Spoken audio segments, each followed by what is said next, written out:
What's up, hybrids? Welcome back to another episode of the Fandom Hybrid Podcast.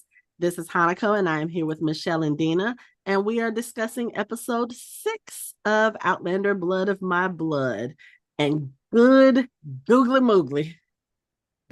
This episode, I Dina was messaging me back and forth with this episode, and she was like, I hate these women. Oh my God. It was like watching a 1700s version of The Handmaid's Tale, which is where they get a lot of this stuff from in The Handmaid's Tale. But it's just like, what am I watching? Right. Okay. So I'm going to preface this episode by saying we got a lot to talk about in regards to Miss Davina Porter because we've been talking about her character and kind of the behavior that she has displayed against Ellen over the last couple of episodes. And we've really been complaining, like, we need to know the story. We need to know exactly what happened between her and Lord Lovett. Well, I guess the showrunners Well, we got knew it. that everybody was thinking that because we got it in this episode. And one of the things I think that I appreciate about this episode is that it really does show us how complex it was to be a woman in the 1700s. Because going back to our previous conversation about like Jocasta and Ellen, and then thinking about Davina and the way that she's been with Julia, there's never just a clear-cut reason for their behavior, for the things that they do and the decisions that they make. And I think this episode kind of spells it out. So I don't know if perfectly is the word I want to use, but it's like it makes you really look at this character, you know. So the episode starts out with Julia finding out that her waters have broken. She is in labor. We do get her being able to talk to Brian. This is the first time that she's really had a chance to see him since he left for Beltane. And she's able to tell him, look, this is not your father's child. This is just something I had to say in order to protect the life of my baby. She was like, I think, one of the things about Julia in this show is we see that she does have a lot of respect for Brian. And again, that is one of those friendships that is coming out of the show that I was not expecting, but I'm glad to see it. So I'm glad she had a chance to clear the air with him so that he's not angry with her. And now, we move on to the birthing part. And, he tells her, he was like, well, I'm glad you told me this. You need to be prepared for when you go into confinement. She's like, confinement? And I'm sitting here like, confinement? Confinement, me too. I was like, what does Like, that like, mean? what is confinement? What are we What doing is here? about to Wait, happen? wait, wait, wait. Y'all ain't never heard about confinement when the woman was pregnant back in the day? Oh No. yeah. Okay, No. That was so even that school was yeah. us. School No, us. that's just literally because like even in like stuff like before, way before this, like that's what they used to do. They used to just make them stay away because well, first of all, they're all wide open. Stuff is, Yeah. they're bleeding. It's just all kinds of, gross stuff that happens with pregnancy. And so they made the women stay away for a long time. But it's typically women who are able to be confined, because I'm sure the women who didn't have the opportunity to have like workers and people to take care of their household probably couldn't do this. But for the most part, back in the day, like in a lot of the old school movies and stuff, women they would show them always having to be like separated from the people because to a certain degree they were unclean, and men they didn't need to be around Well, men and just all yeah, this. okay. Yeah, I mean, it was Yeah. like that kind of thing. And so, like, even for people like say for instance in like Game of Thrones or whatever, they would have done that with them with a pregnant woman. They typically would have just had them away from the general public for a while until their healing was getting better and stuff like that. Typically, they Okay. would be away, and because I mean, everything related to women's bodies and giving birth and periods, all that stuff is just it's unclean and it's Yeah. all this. So they kind of had them. And back then it Um, really was because there was no germ control, no yeah, bacteria, it was No, she rough. was Yeah. giving birth on hay. I'm done. Yeah. Yeah. On Yeah. a sheet on a On a sheet, sheet. baby. Yeah. Okay. So Woo! yeah, so they get ready to do this confinement thing. Ugh. And it's like when she first walks into the room, again, of course, you have Miss Porter telling, the Laird, oh, she's about to have a baby. He was like, I don't want to hear that. It's too early. She was like, she's about to have this baby. Like, I know it's too early because I told your ass I told you that she was pregnant with somebody else's child. But Right. anyway, But you want me to show it back up there? Stop it. Like, I can't do that. so Like, so anyway, so we see her going into this room and they kind of sort of have it laid out. And then all of a sudden you see this like large group of women come in. And at first they're like, oh, we're here to help you deliver the child. This is a blessed event, blah, blah, blah, blah, blah. They're being all nice to her and everything. And I don't know, something about it just wasn't sitting right in my soul. yeah. And All of a sudden it turned into, what was that? The Crucible? so quick. And it was because of, again, Miss Porter. Miss Porter. Now, the interesting thing about this episode is we do get flashbacks into Miss Porter's background and into her own experience as a single mother, as a birthing mother. And, we get to see kind of what happened. So we know for a fact that she was forced. That question has been definitively answered now. Because we do see a flashback of her younger self. She doesn't look like she was young, but she probably was like maybe around 18, 19, I would guess, around that age. Or she could be a little bit younger, but she looks older. They do make them look a little bit older in the show. And she's just in Lord Lovett's chambers. He's in the bed. She's like stoking the fireplace over there. And of course, he's making these overtures to her. He even sounds gross trying to flirt. Like, just yeah. It's just disgusting. So he calls her over to the bed and, he's being very obvious that he wants her to get in bed with him. And she's like, but what about my chores? What about, stoking the fire and blah, blah, blah. She's trying to put him off. And he basically gives her the look and he says, come here. I said, come here. So he's basically telling her she has no choice. Now, when he gets her to the bed and she like gets ready to climb over him, this is very swift, it's very fast. Okay. He literally like forces himself in her right then and there, and he rapes her. Now,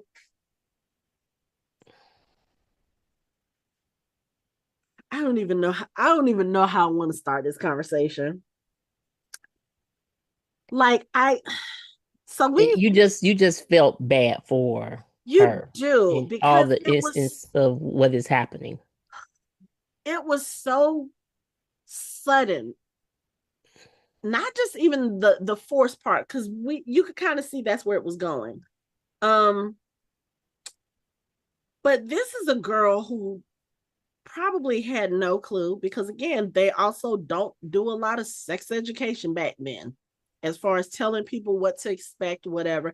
And even if they did, they probably wouldn't have told her that particular way.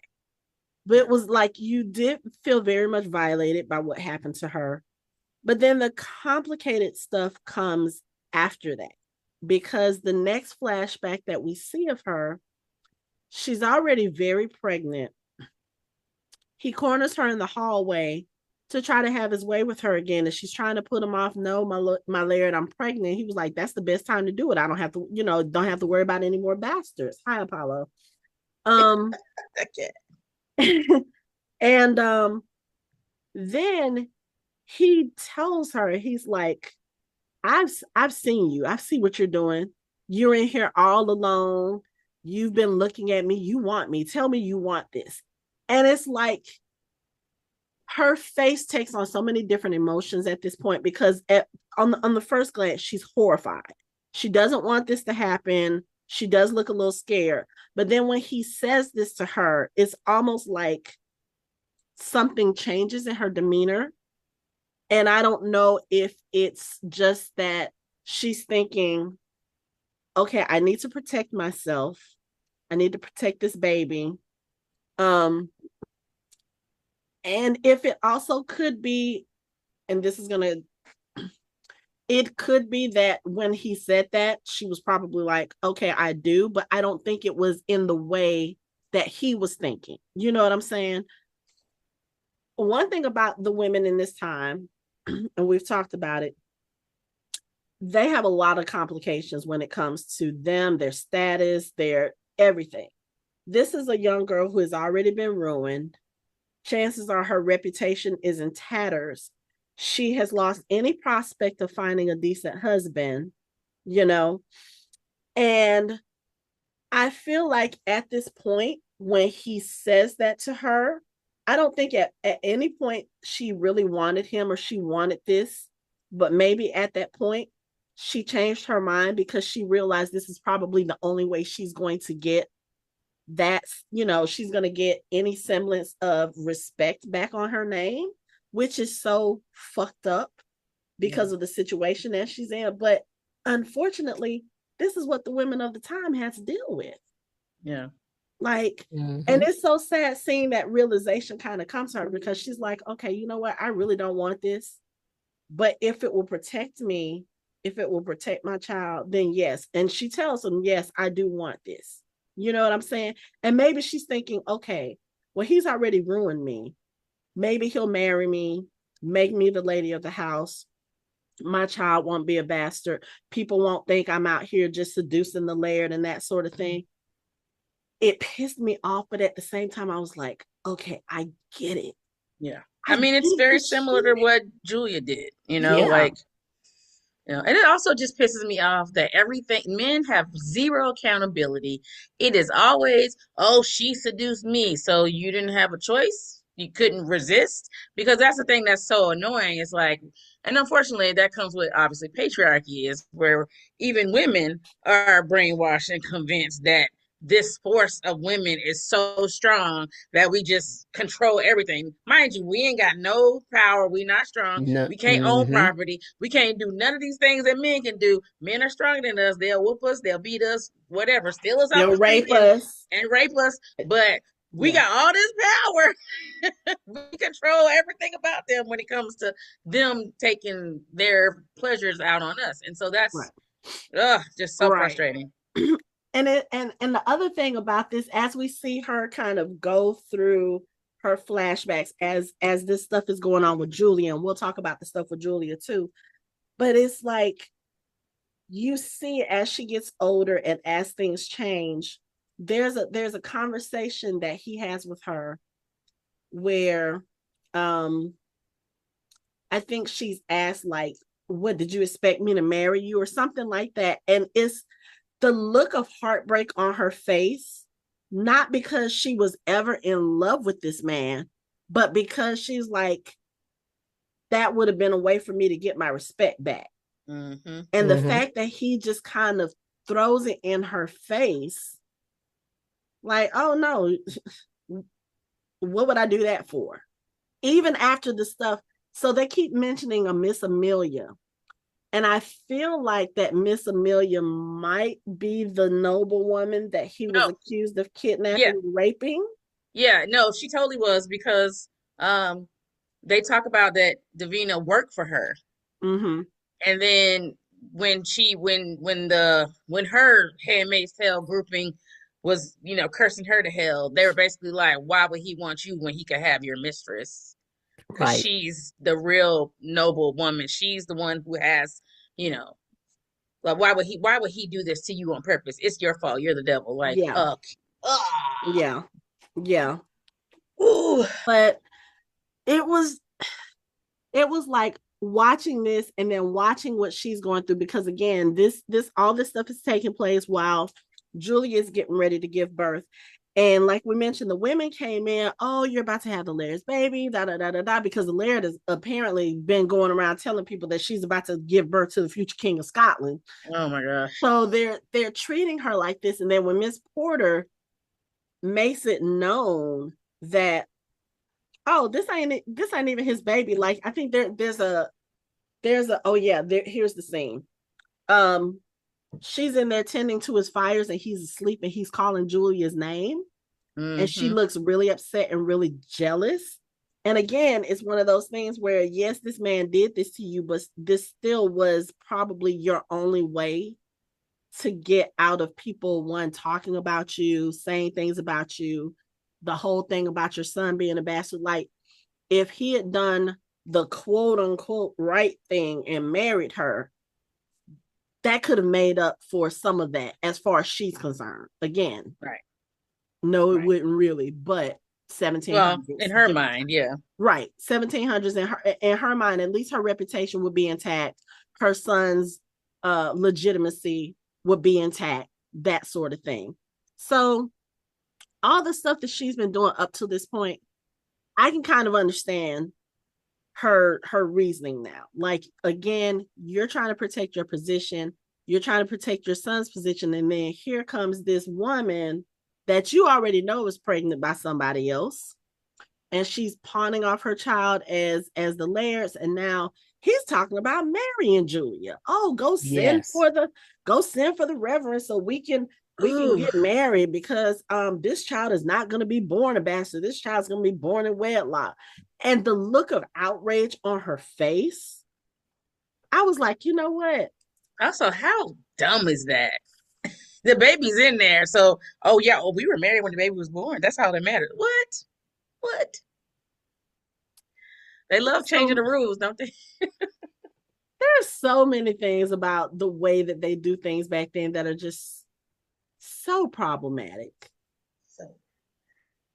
The fact that you have been here in this house, taking care of this man who raped you, who got a child on you, but you have still been loyal. You have been taking care of this man. And the really horrible thing about this is, like you said, she probably feels like it was her fault. I mean, she does say something to that effect when she's talking about sin. This is from Julia's sin, and Julia was like, well, what was your sin? She was like, I was young and I was beautiful and I let myself be alone in the room with him, so it was my fault. She was probably taught that. Oh yeah, by just her like own mother. Yeah.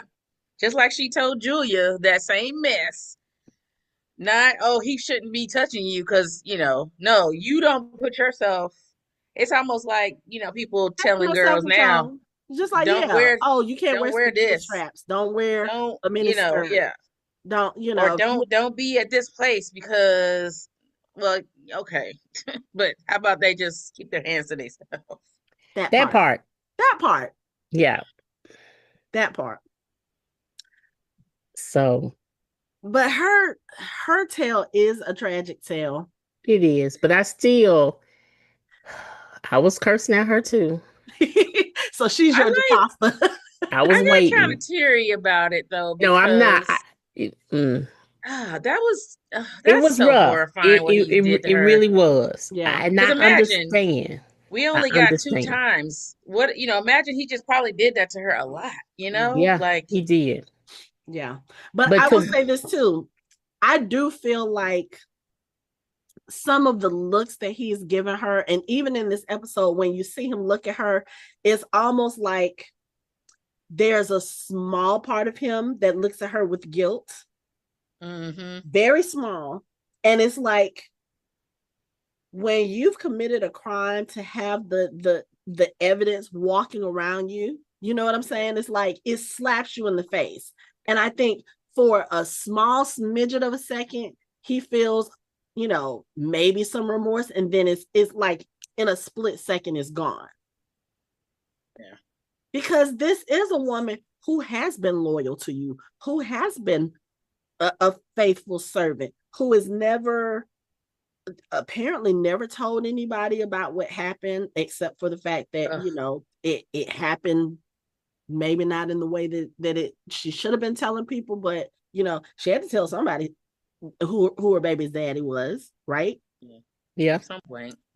nobody's ever accused him of raping her except for people within the family. You know what I'm saying? Because you heard Jamie say something about it.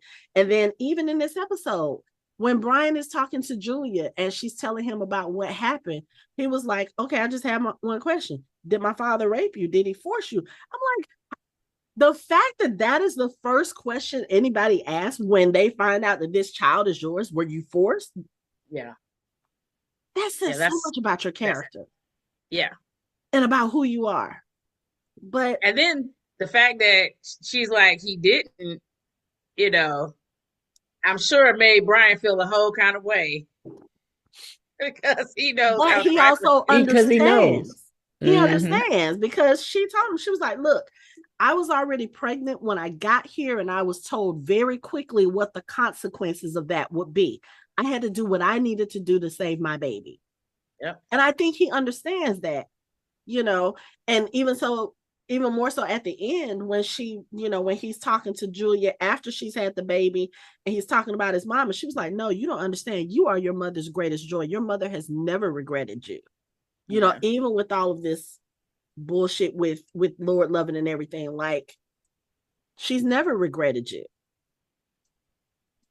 But it's at this part now. I gotta fast forward. I can't. Okay. I'm at the beginning of her confinement, and the ladies are in there, and so that's where I am. And we scene. were all good. We were all good at the beginning. So the thing is, I will say, in this case, they actually was when they thought, you know, he might have attacked her. Because typically, even in those situations, we can be very harsh to women who have been raped, right? Yeah. Especially back in those days.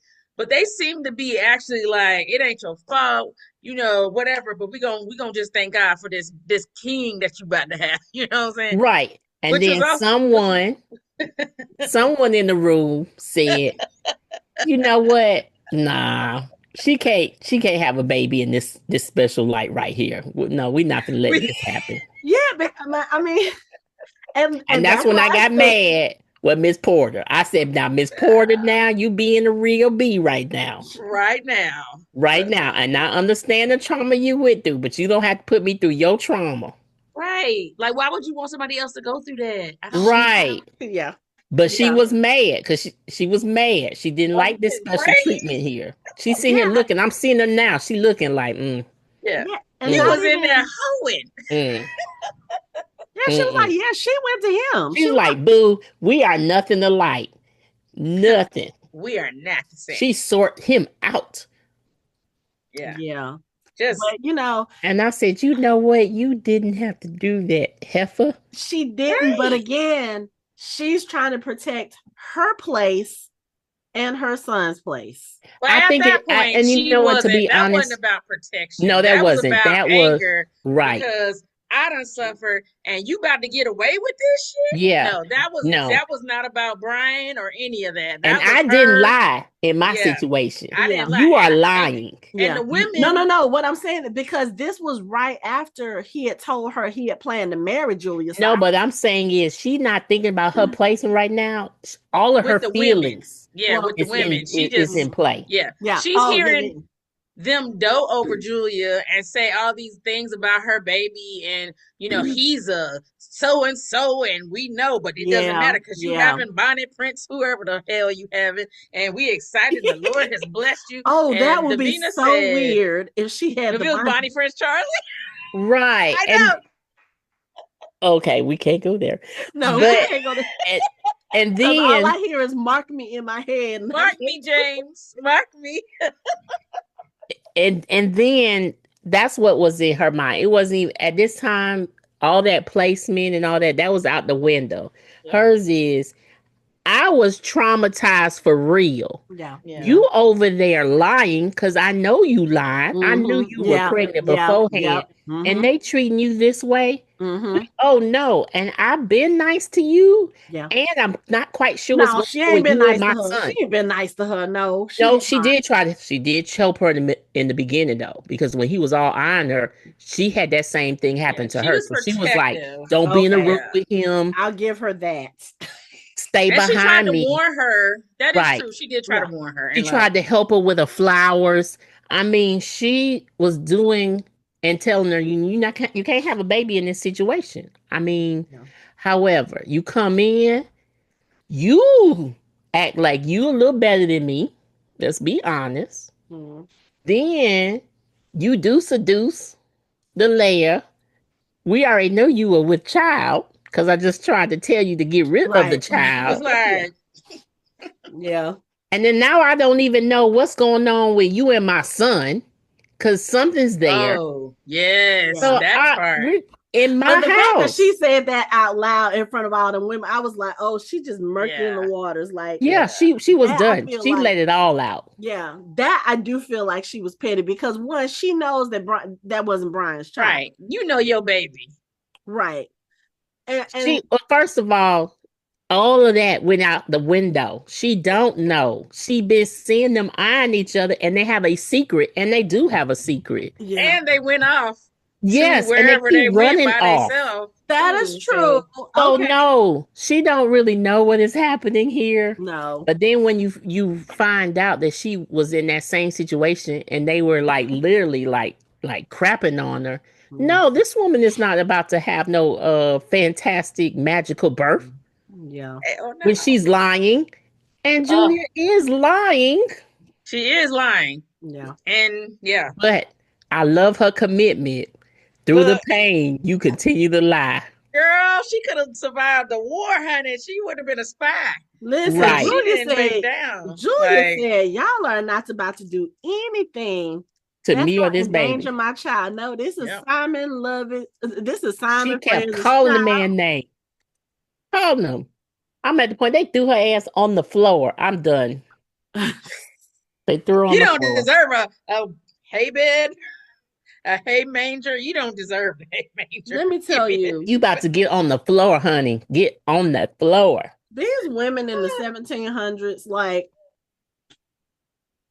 this whole because of course they started calling her a witch, and I was like, Immediately. I was having Claire flashbacks, like, oh, here we go with this again, like all the stuff that they were doing, and they were like really trying to cause this woman stress, Yeah.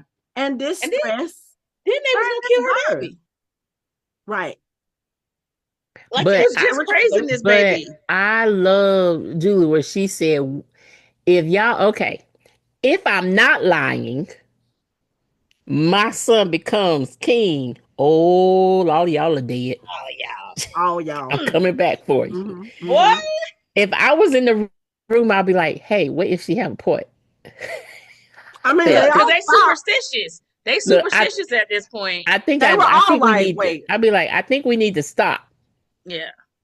And you know what else it kind of put me in the mind of too, because all this stuff going on. But it's after that point in like, you know, in America where they're doing the Salem witch trials and all that stuff. And it is kind of shocking that in the 1700s they were still kind of doing pagan stuff over there anyway, especially with, I'm sure the knowledge of the witch trials probably came overseas and stuff like that. But like all their mindsets turned into basically, like we were talking about the crucible, it basically turned into Salem witch trials as soon as they thought that she was a hoe, right? Like then it became, oh, you're a witch, you're a demon, you possessed him, you have a demon in you because you won't admit that this ain't his kid. And it's just like, it's so crazy how people, their minds just flip-flop like that. You was literally praising me and Not 2 seconds ago. Oh, he's gonna be beautiful, we're gonna pray for your child. Now you the devil, now we gonna kill you, baby. What? Right. Like, excuse me, did y'all not realize this is still supposedly Lord Lovett's baby? And then they said, basically, they was like, they didn't care. And they thought it would be better for her baby if the baby wasn't there because now she's a whore. What? Let me tell you. Can you tell me, what? Baby, I was cussing. I was too. I was too. And like Michelle said, I was still mad at Davina because I was like, I understand. But then when you see the flashbacks of what she went through with her child, I was like, why would you want another woman to go through right? That? And I like how I like how they did that in this episode where we're at the same point. We're getting her backstory Mm-hmm. Yeah. and getting how literally it was the same. Yeah. And now you could make the choice of I continue in the path that you went on, or you make a change because you started it. Because we would have had a magical birth until you came in and spoke up and said something. And now I'm being treated the same way you were treated. Yeah. Your Like, PTSD. And Julia is like, look, you can't be the same woman that raised Brian. right.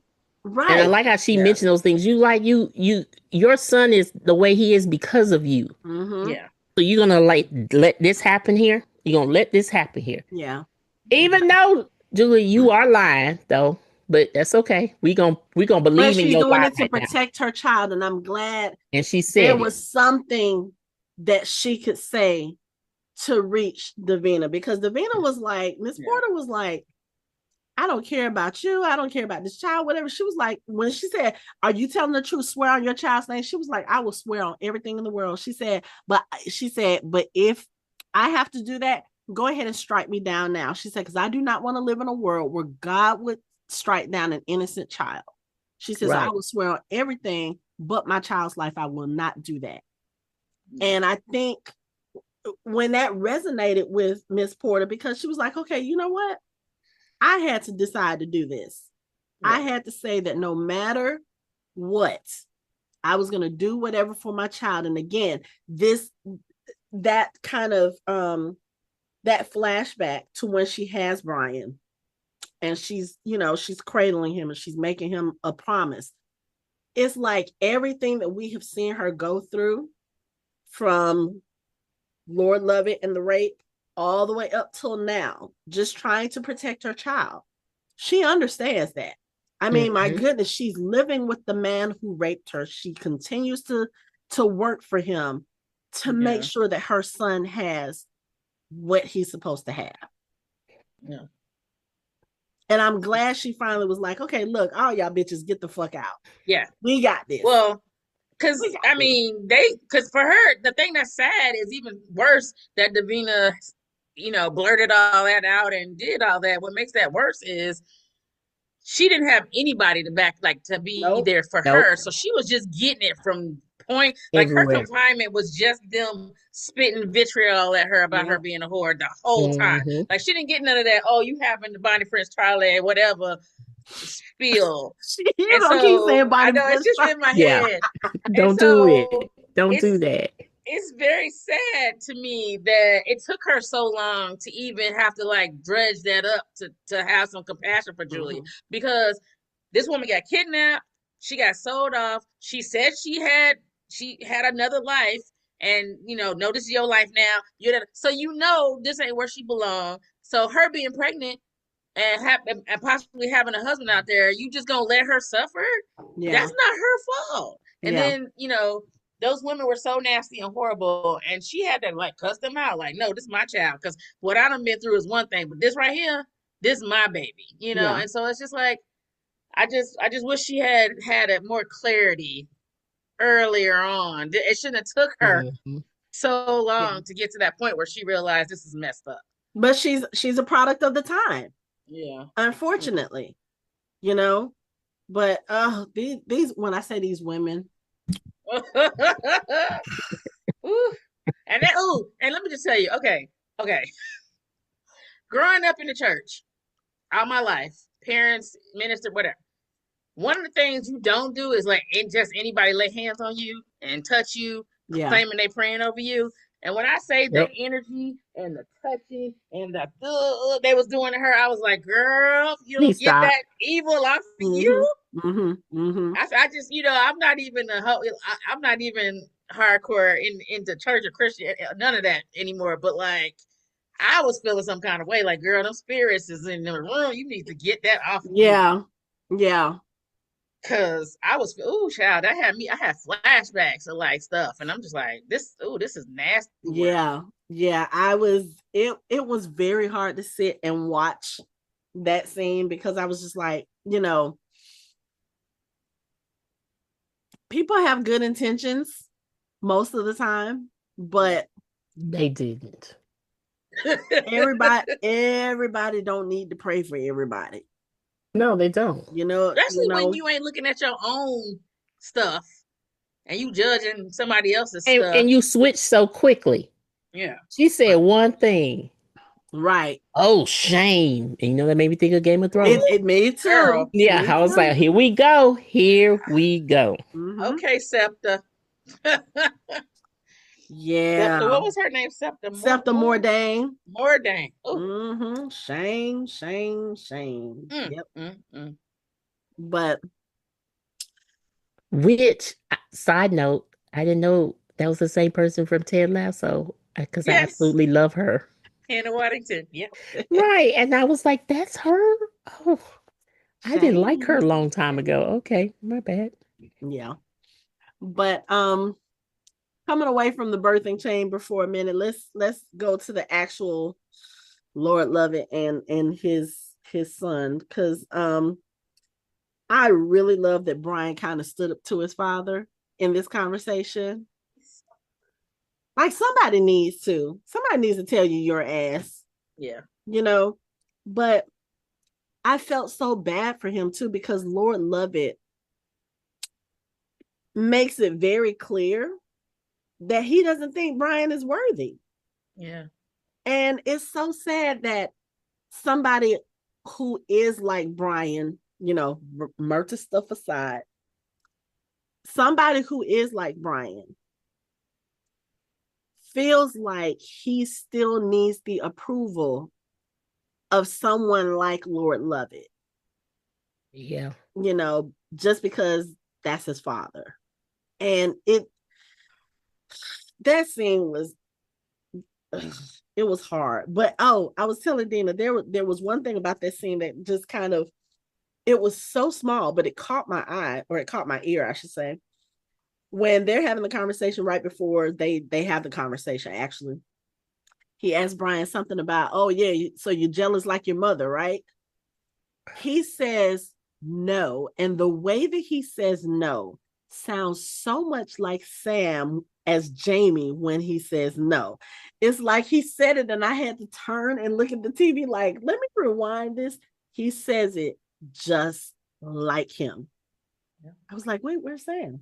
But anyway, that was just a small aside. But yeah, we talked about this in the last episode where we was trying to figure out, like, what is it about Brian that Lord Lovat just doesn't like?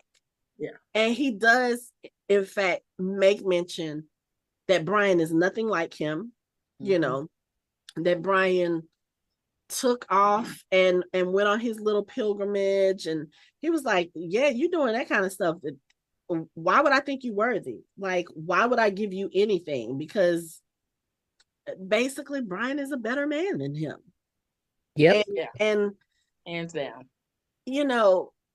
Brian does kind of dig his heels in. He's just kind of like, okay, but you ain't all that great a person. Why would I want, Yeah. Why would I want to emulate that? But again, you still see the sadness on his face, because basically what he's trying to do, I think, he's trying to figure out what it is that he needs to do to please his father, so that his father will see him as legitimate. I think that's the thing, because I think he's thinking about, if I want to marry Ellen, and I think this is something else too. Julia makes mention to Brian.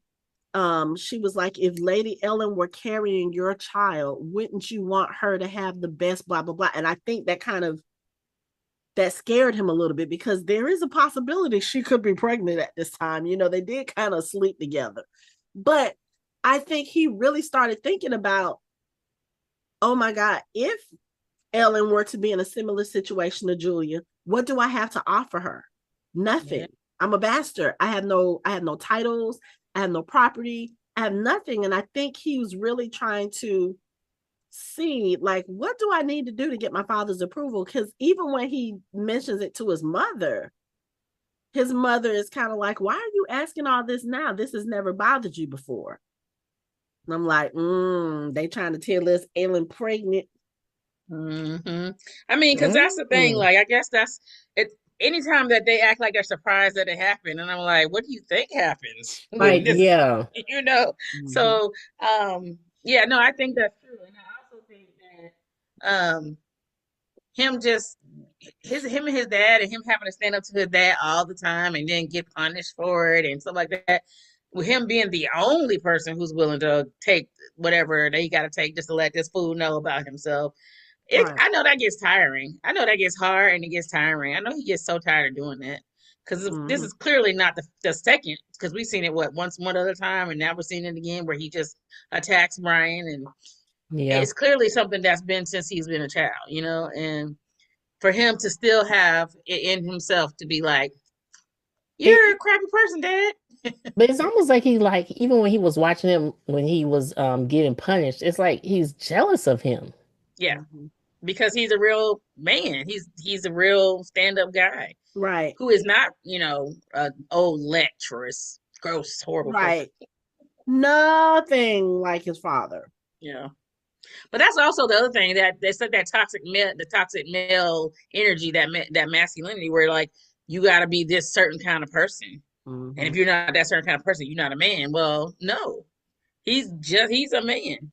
He's Yeah. a real man because he ain't out here bastardizing Mhm. everybody and raping people and Right. kidnapping folks. Right. And talking about how people did you wrong. You kidnapped and raped somebody, not just somebody, a noble woman.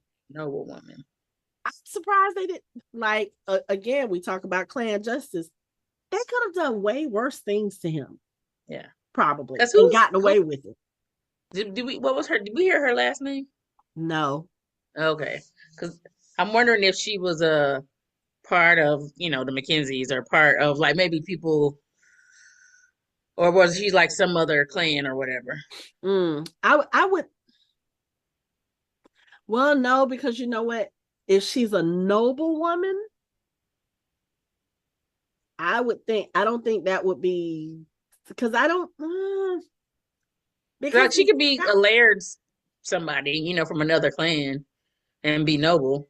mm, see, I wonder if they use that term for like the clans.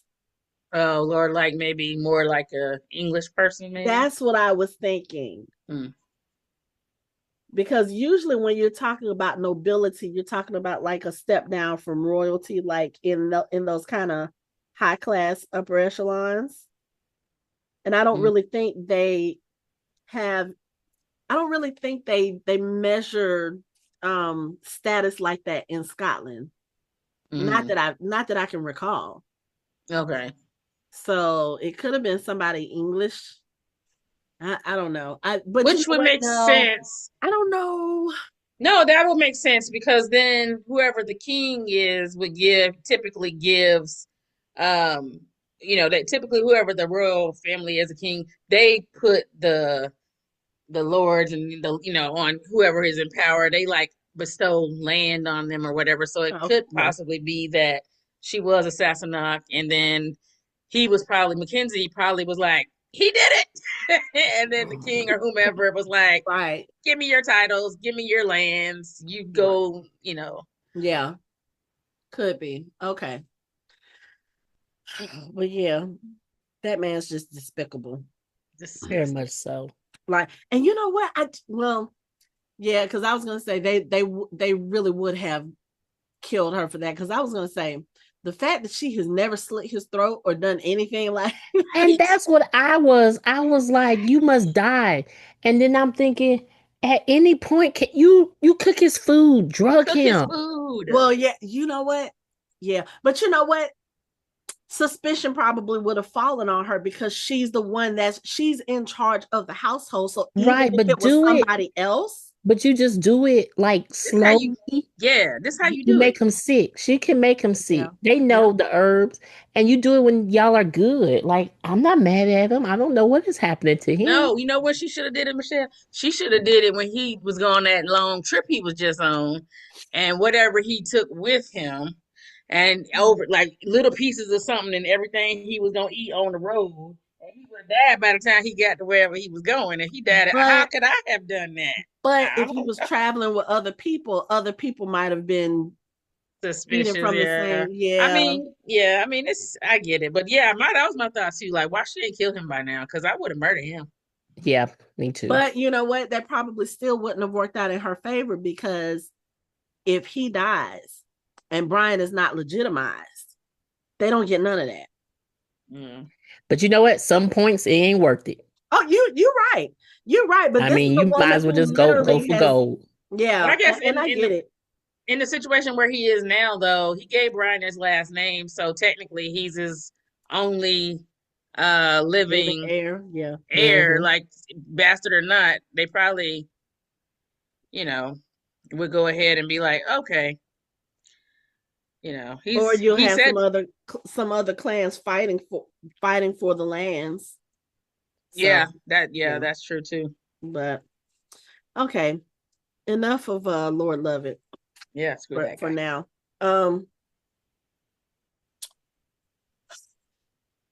I hate Archbug even more. Oof. Now. He's just cruel, just for no reason. Mm-hmm. Oh God, I'm on that scene. Oh, okay. And yeah, me too. But here's the thing. There was a split second in the episode where I felt a little bit of sympathy and empathy for him. And this is because, Henry is walking out, I guess about to go to Inverness. Bug comes after him and he's like, "Where are you going?" "Well, why does it matter?" He was like, "I'll be back in time to do what I'm supposed to do." He says, "Well, it's my job to keep track of you, to make sure you're not wasting the Laird's time, and that you're doing, all your, not chores, but all your duties and everything. And why do you keep going on about this woman?" He was like, "Okay, so this is not just any woman. This is my wife and my child." So he finally says it. It's my wife and my unborn child, because that's what he's doing. He's going to Inverness to try to find some midwives to see if anybody has delivered a baby, because he was like, it's about time. He was like, when we got separated, she was pregnant, or she was with child, and she should be due to give birth any day now. I'm just trying to find anybody who could find her. And then for a split second, Arch's whole face changes, and he was like, I had a son that was dead born. And I remember his face and those wee lashes that were too long to be on a lad's face. He was like, my Merdina almost didn't survive. He was like, but she's here. But he kind of trails off like, she almost died with the baby. And this is the first time we've heard mention of Merdina in this, because I didn't even know if he was married at this point yet. Right. Because we've never heard him mention her.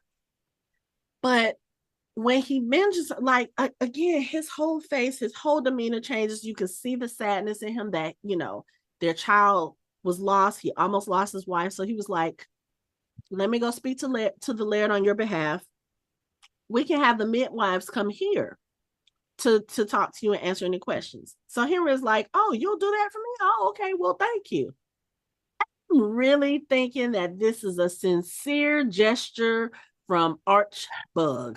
I did. I don't know why I let myself fall into that train of thinking, because what we find out, the midwives come through, they're answering questions, and then all of a sudden there's one midwife who answers the question. And these scenes are taking place parallel to Julia going through labor and actually giving birth. There's one lady comes in, and when he starts asking about an English woman with child, she's like, Julia Beecham? I'm sitting here like, they're going to be reunited. He's going to find out she had them. Yep. I don't even. His face is so joyous. And she tells him, yeah, she had the baby. This was about a week ago. Well, how is she? How's the baby? She didn't make it, and neither did the child. And I'm sitting here, I think Dina messaged me and she was like, what the fuck, Julia? I'm like, this gotta be a lie. Because at this point in the show, on Julia's end, we know that she's having the baby, but we don't see her actually have the baby. So I'm like, oh my God, did they kill her off? Did they kill her off? So of course, Henry, he's upset. He takes it hard. The lady, you know, she gets escorted out. She was like, "I'm so sorry," blah blah blah. Archbug, this is where I started getting suspicious. Archbug immediately pours him a dram, brings it over. He was like, "Okay, so now you know. Now you can have you a drink more, and then get on with your work." The fuck? Okay. What? Then he goes outside because the midwife is out there. And we find out that he basically paid this woman to lie so that Henry would let go of his search and continue to focus on his work for the grants. I have never hated a character so much as I hated Archbug in that moment. Yeah. I would say Archbug needs to die, but we know he doesn't die for many, many, many, many, many, many, many years.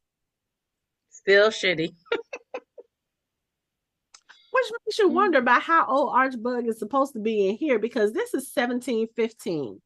It is like 1780 something when they're in the colonies and when Archbug dies. So he had to be almost 100 years old trying to kidnap folks and kill folks. And yeah. Anyway. Yeah. Archibald can suck it. I'm over him. And then what happens after that? Henry leaves the house and goes into the woods to kind of scream and get his grief out. And this is playing parallel to him having a recollection, or we having a flashback of when World War I was over. And he's running through the streets with the newspaper. The war is over. The war is over. And he starts doing this in 1715. He starts running through the woods and he's repeating everything that he said back then. And when I say I started crying, because I realized his mind had broken. We broke him. The news about Julia and his child's death broke him to the point where he didn't know what he was seeing or what he was doing. And what does he do? In the flashback, he goes home to Julia. He tells her about the war being over, and he has a conversation with her, and she's looking at him like, "I don't understand what you're saying. What are you talking about?" And we find out that Henry has made his way back to the whorehouse, to the brothel, and he is talking to the English whore, but he does not see her. He does not acknowledge her. He does not know where he is. He thinks she is Julia. And she goes along with it because this is the only way she can get this man to bed her. And she's been waiting. And she's been waiting. Too much, girl. And she allows him to, and I don't even know if she understands what she's witnessing right now with him. No, until definitely. He calls her Julia. And then I think at that point she realizes, okay, something ain't right with him. But she just goes on. She leads him to the bed. They have sex. And all this time, he is thinking he is with Julia. And when I say I want to scream at the TV, because as much as he held on to the fact that he was not going to be unfaithful to his wife, and now that he has done it, what is going to happen if he wakes up from this fever dream that he just had and realizes what he has done? That's going to be another grief on top of grief on top of grief. Yeah.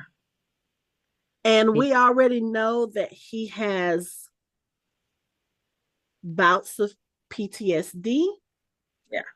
We know that he can have bouts of violence. I just don't know what is going to happen with him. Yeah. In this situation. And this girl, once he finds out that and I don't know if there was anything that she could have done to snap him out of that. No. The fact that you didn't even try. Mm-mm. Yeah, she didn't want to. I Because at first she really thought he was coming back until for stuff her, right? wasn't making any sense. And then it's like, okay, now Yeah, you when you another call woman. somebody by somebody else's name, Yeah. that should have told you right then. But I I tell you, Henry's his story just so heartbreaking. It is. So what I need for is they need to do something. Because we getting Ellen and Brian, making love in the castle. Beautiful. They together. They married but not married. But Henry, I mean, and Julie, we putting them through the ringer. Can we get them back together, please?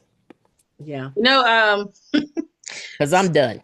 looking at I'm looking at our backgrounds, thinking about this because I really kind of feel like they may never get back together. Because I feel like, or okay, or so two things. It could be a symbol of they may never make it back together because there's the mind where they're reaching for each other, but they're separate. And Right. then in yours, she's not looking at him, and he's you know, and so that could be two things. It could be they're never going to make it back together. They're going to always be within reach, but out of reach, kind of. Yeah. Or I don't want to hear that. Okay. I know. Mm-mm, Don't Or want to hear that. mm-mm. I don't know. Like I just feel like why did they do this? Because if you look at Brian and Ellen, they're look at on my well, here on mine, On yours, they're in the embrace. and Hmm. then on yours, she's looking back at him, he's looking at her. But on with the other couple, Henry's just like longingly, and she's going this way, not even looking at him. And then I don't know. I think they're telling us something. But Something's let me wrong look here. because that the image that you have on your background, they actually have a second image like that, but it's with Julia and Henry, and then Ellen and Oh, they're Brian are the swapped. ones that are reaching for each other. Okay, thank Okay. you. Yeah, Thank yeah, you. yeah. You're not about to do this today. Because that Michelle man said is we got broken. enough trauma going on in this show. Right. Not Because about that to man, I traumatize said they her. broke him. They broke him. I when I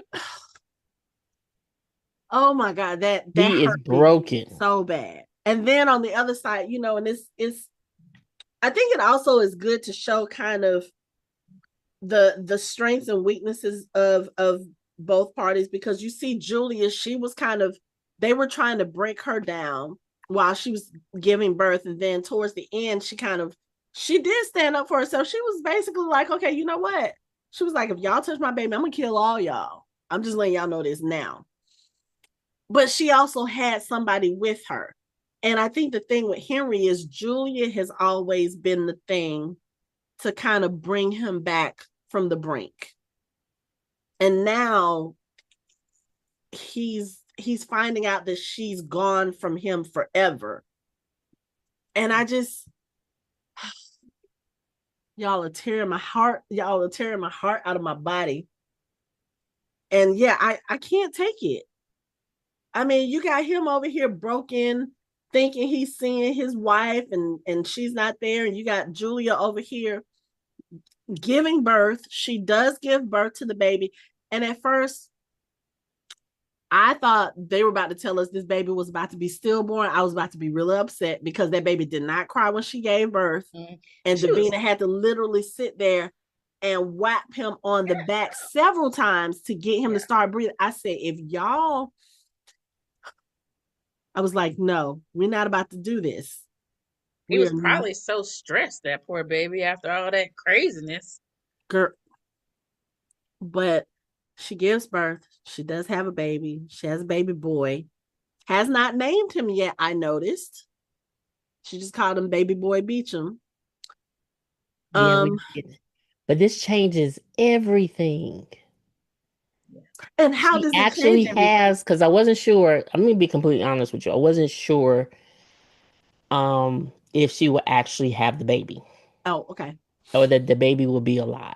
Okay. Mm-hmm. So once he started crying, I said, like, this changes Yeah. everything. Mm-hmm. And we got to figure out how this all fits together. And you know what? We're not going to figure that out probably until the 10th episode of season 1 when they finally tell us what this baby's name is. Mm-hmm.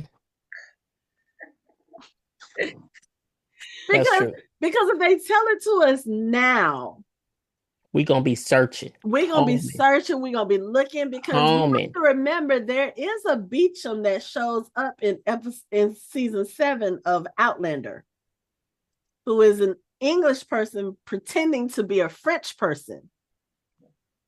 Remember? Yeah. Mm-hmm. Yeah, Lord John did not like him. Yeah, Mr. Lord John's stepbrother, not stepbrother.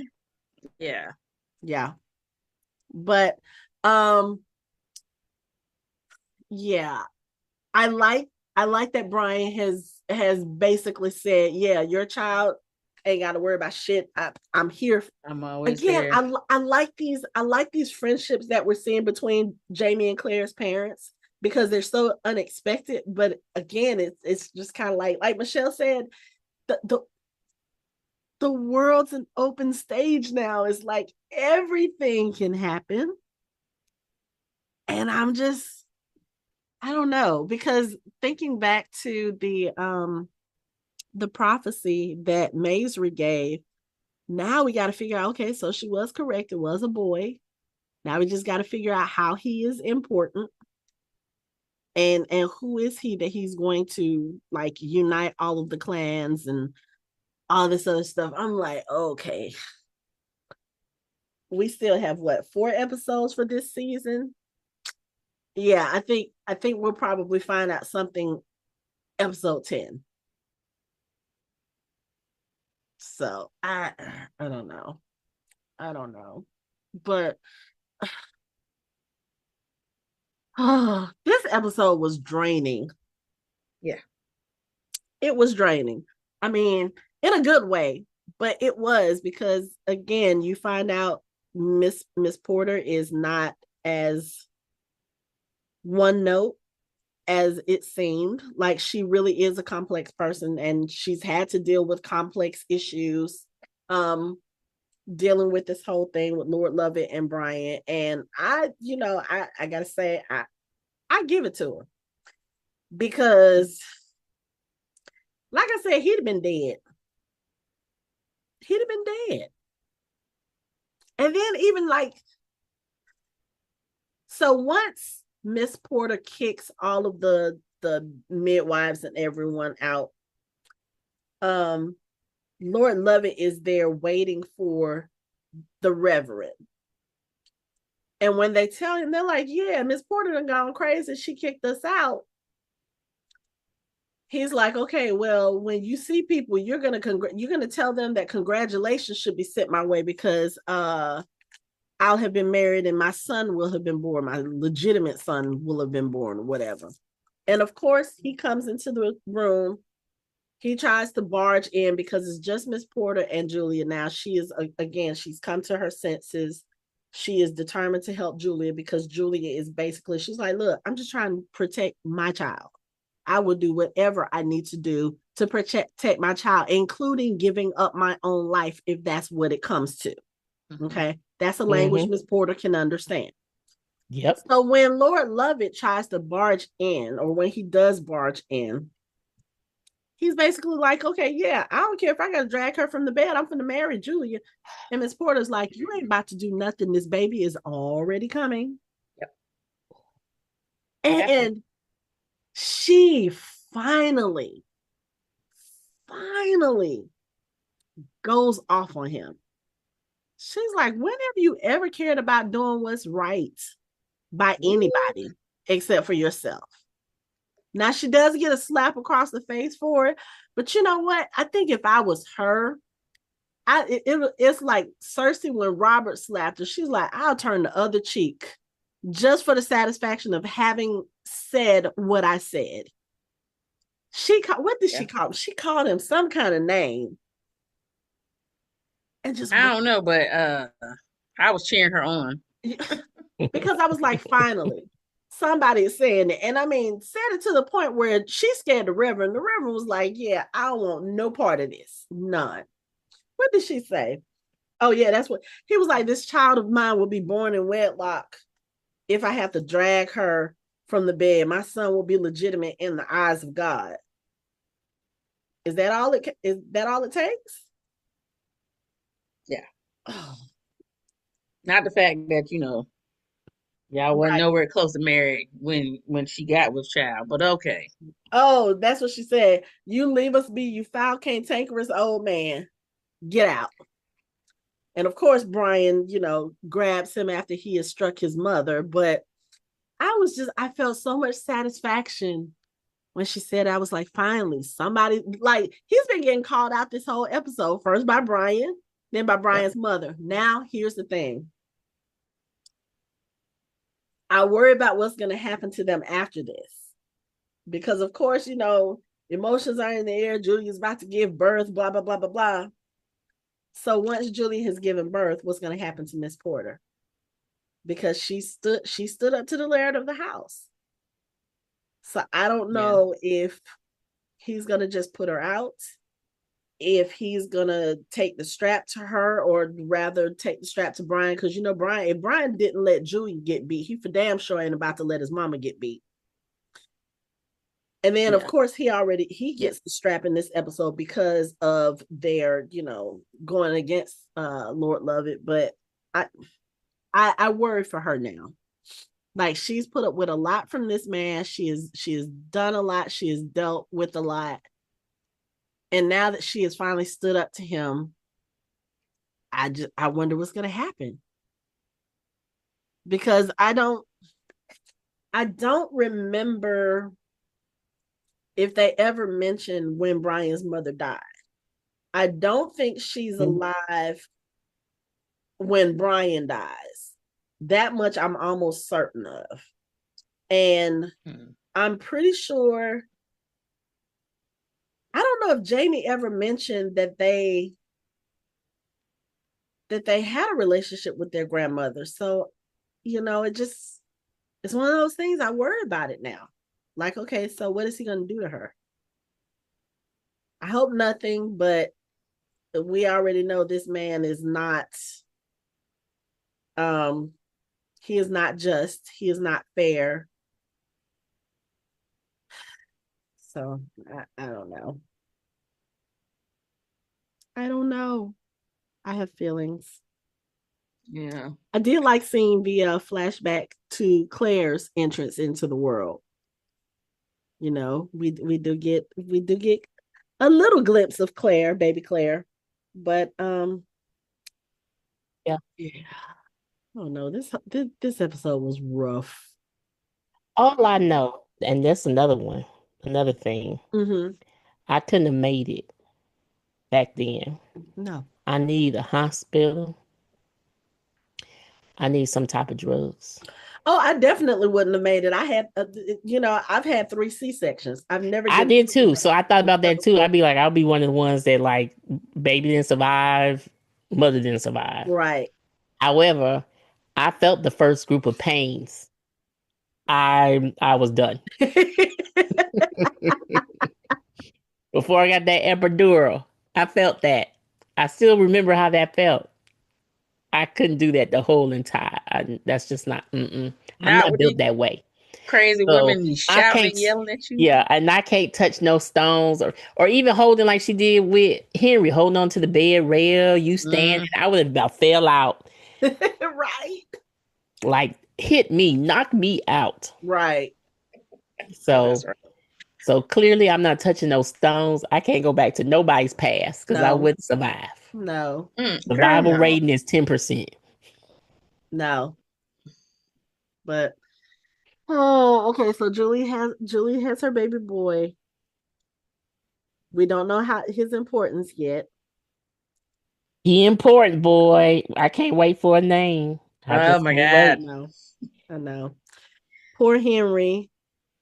Mine is broken. I think Henry is probably going to be the tragic figure of this show, though. I do believe that. Just because we've already seen him dealing with PTSD. But to see him go through like a full mental break like that, like don't have that kind of experience with this thing, and I don't know that I know anybody who has dealt with something like that. Like, is that something you can come back from? You I know? think it is. I think it is. It's just they don't have the means Yeah, for they what don't have he the would resources. need, Yeah. like treatment and therapy and maybe even medication and Yeah.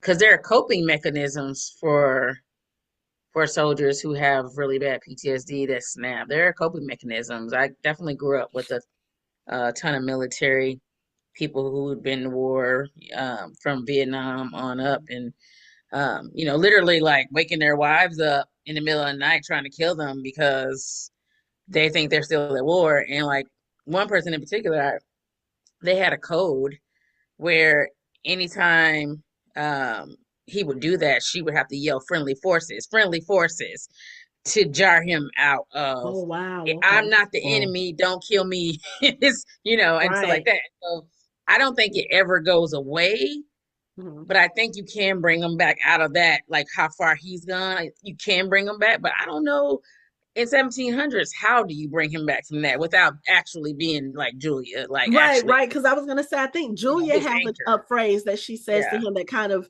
brings him out of that, but we've never seen him that far gone. right. You know, we've Yeah, seen him having the flashbacks and everything, but he's never done anything to her that we've seen in his flashbacks. It's always like somebody else next to him was getting attacked and he's right. reacting to that, or he was reacting to like some backfire that he heard. But we've never seen him like this, Yeah.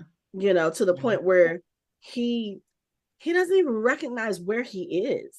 He thinks he's in his flat in London He was, oh my God, he was in so 19, yeah, 19, what, 17, 19, 18, because Claire was born in 1918. So,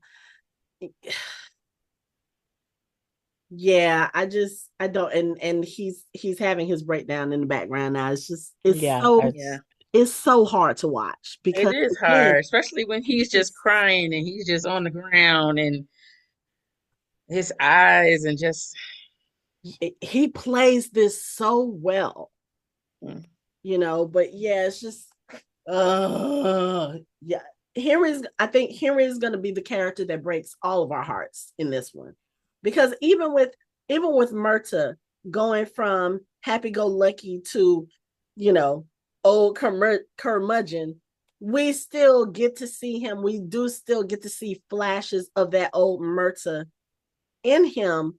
So, and we also grow to love the older Myrta, so it's like hmm his story is not a tragic story. Like, yes, there's some sadness, there's some heartbreak, but it's not tragic in that sense.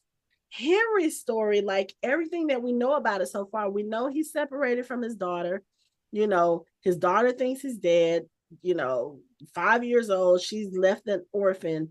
We see what's going on here. He thinks now his wife is dead, his newborn baby is dead. He's separated from his other daughter. He's in a whole different time. So whatever other family he had besides Lamb, everybody's gone. So it's just, I don't know. I don't want to think about what Dina said earlier about the fact that they may never see each other again, but it is a strong possibility that they may never see each other again. And it's Oh, I don't. so Yeah, I gotta stop frustrating. saying that. I'm not here for this. And it's so frustrating because I'm they're leaving. so close to each other. yeah, they're too No, they close to are. They're not too see each close. other. So they're gonna have a run in But is because his she's gonna have mind to gonna bring be him intact? back. Okay, because he's done. Yeah. Is his mind gonna be intact when he does see her that he don't think he's seeing a ghost? That's He's the gonna other think he's thing. seeing the. Yeah, that's the thing. He gonna think he's seeing Oh, a don't do ghost. that to me. Don't do that to me. I don't. Mm. Mm, It's so hard. I just didn't see it coming like this. I mean, I No, knew I what didn't. time No. period they lived in based on Claire's birth and where she came from, but it's just like now I'm like, dang, war these wars. It's filled with nothing hmm but war. Her time is war, their time was Yep. war, Jamie's time was war. Yep. Oh my gosh. Yep. No. So Did we forget anything? I'm trying to remember. Was there something else besides? Mm-mm. That was it was heavy. Yeah. That poor man, like his eyes are not focused at all. And I Mm-hmm. love the way that they have Julia playing the confused part, Yeah. because it's like, yes, she looks like Julia, but there's something kind of off about her as well, because she's Julia reacting to a Henry that's behaving strangely. But it does almost feel like, yeah, like that's an AI version or something, a clone or something. Like it's not her. But okay. So we have what, 4 episodes left for this season, and then I don't know when the second season would come out because I think they're still filming that. So, but Probably about this same time next year. I hope. But I hate to say it with the star shows, they are one of these networks that does very long hiatuses. Look, I'm still waiting on So, P Valley to come back. so I don't know, but I need them to resolve this thing with Henry before the end of the first season. Like, I don't want to go into the second season with him and Julia still separated. I need them to get back together. I mean, I don't know what that would entail for the second season as far as their story, because again, we don't know anything about their story. Yeah. But I don't want to see them separated for much longer. This is it. Also, you know what? It's also that thing where it reminds me of like when Claire was on the Laudanum or whatever she was on, the Ether, and they just kept doing that whole Mr. Brown they storyline better and not do that. dragging it out. They better And not I'm do that, like, because I was I very vocal about not liking yeah, that shit. I really Okay. love that they gave him the PTSD and they're showing all this, but I really don't want this to be continued, like where he's just constantly in a state of confusion and they're apart and he can't handle life because he can't be with his woman or he thinks she's dead. Like, please don't, like, give me one this episode and next episode. No, she's not dead, so he can be happy. I need him to be happy Yeah. because I can't take it. No. I don't want to be annoyed. But I wonder, so okay, so this is my question. Because since the midwives left, Mm. and the howdy, they are aware of the questionability, I'm making that word, the questionability of the Laird's new son's parentage. I wonder if there's going to be some gossip about Lord Lovett's new child and about the mother of that child, and if that gossip will make its way to the Grant estates. Hopefully. I feel like it definitely is because when he threatened old girl, and you better congratulate me, basically, and you better keep your mouth shut with anything you think you know, basically, Mm-hmm. I feel like she was like, yeah, okay, yeah, I'm gonna do that, but then And women then talk. also the midwife who Archbug paid, like, Right. he told her basically, what this means, you need to keep your mouth shut and stuff. But when she left, she was looking at him like, this not sitting right with me. I have a feeling Right. she's probably going to open her mouth. Cause that was so trifling though. So he can get back to work. Like, you who have lost a child and know what that pain feels like, you would inflict that on another man for what? And I don't understand what's so important about them wanting to keep Henry there at all, to be honest. It's not like he can't just do his job and go, Right. go about his business. Right. It's Like like he's that part too. I'm like, he's not a captor. I'm just confused of why he can't go yeah, about his business. Right. he's not a slave. He's doing his work. Y'all made more money than you have made in a very long time with him. So keep him happy. Part. Keep him happy. Yeah. Because at this point, you want for nothing. So he ain't collecting rents right now because he just did that. Yeah, So a And bunch of collected it. enough rents for the next year. He's going back and forth to make sure the marriage contract is right. So yeah. Right. So it's like what, and I don't know, maybe it's just that they're worried that, I don't know. They hired Henry because of his business acumen. And maybe they're worried that he'll end up going to another clan, or, once he finds his wife, he'll leave, which I can understand them being worried about that because, like you said, they have been very profitable since Henry started working for them. Mm-hmm. But it's like, it's very weird the way they're trying to keep tabs on him. Yeah. But again, I really do think that's just because they know as soon as he finds his wife, he's gone. Because trying to think. I feel Has like he technically, mentioned Claire to the Grants, like that he has a daughter? I don't think so. Okay.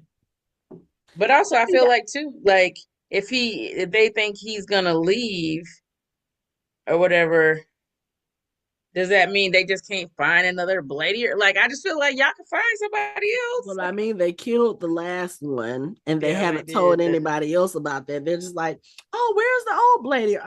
Yeah, he left.